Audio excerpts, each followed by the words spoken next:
如果你今天走在大稻埕，可能很难想象，这里曾经是一座茶香弥漫、船只往来的国际河港。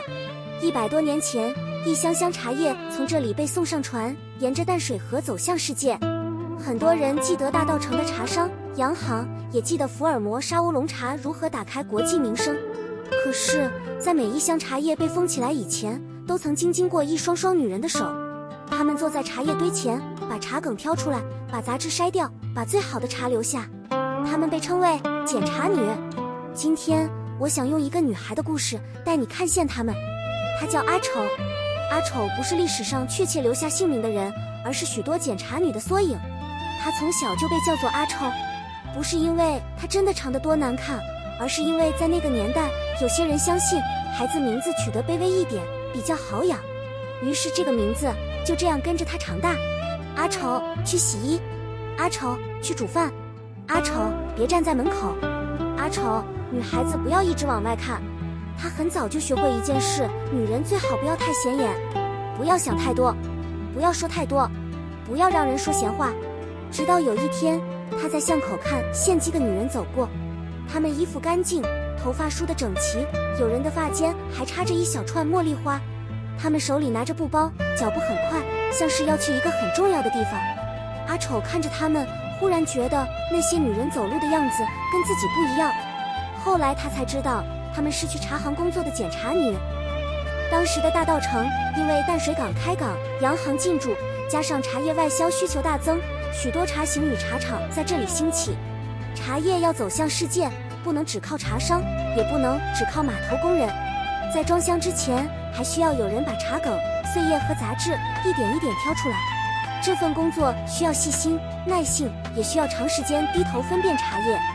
于是，许多过去被认为只能待在家里的女人走进了茶行。阿丑真正走进茶行是在家里最缺钱的那一年，父亲受了伤，家里少了一份收入，米缸越来越空，母亲的钱袋里只剩下几枚铜钱。他听说茶行正在招女工，检茶虽然辛苦，但工钱不低。于是他第一次走进那间满是茶香的屋子，竹筛一层层堆着，茶叶像小山一样散开。屋里坐着一排又一排女人，手指在茶叶里翻动，沙沙沙沙，那不是码头搬货的喧闹声，却是一种没有停下来的声音。阿丑坐下，第一次把手伸进茶叶里。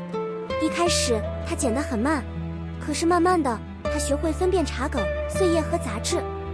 后来阿丑领到了第一笔工钱，铜钱落在他掌心时，他看着自己的手，那双手上还沾着茶叶碎屑，指缝里有淡淡的茶香。那一刻，他第一次感觉到自己的时间是有价钱的，自己的眼睛、手指、耐心也是有价值的。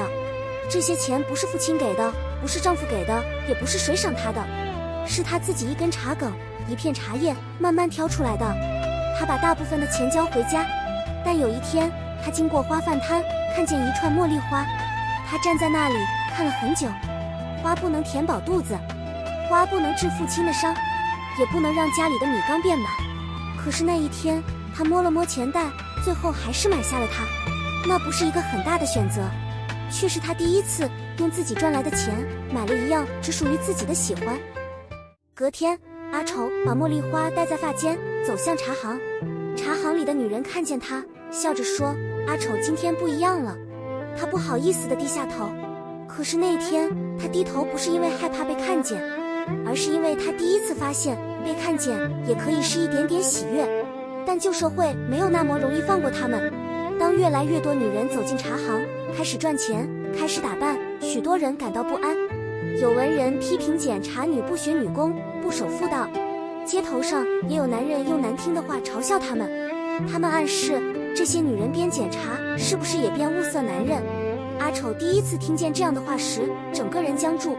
明明那朵花是他用自己的工钱买下的，明明他只是想让辛苦的日子多一点点美，可是那些笑声却让他突然觉得自己好像做错了什么。那天回家后，他把茉莉花摘下来放在桌上，他没有哭，只是坐了很久。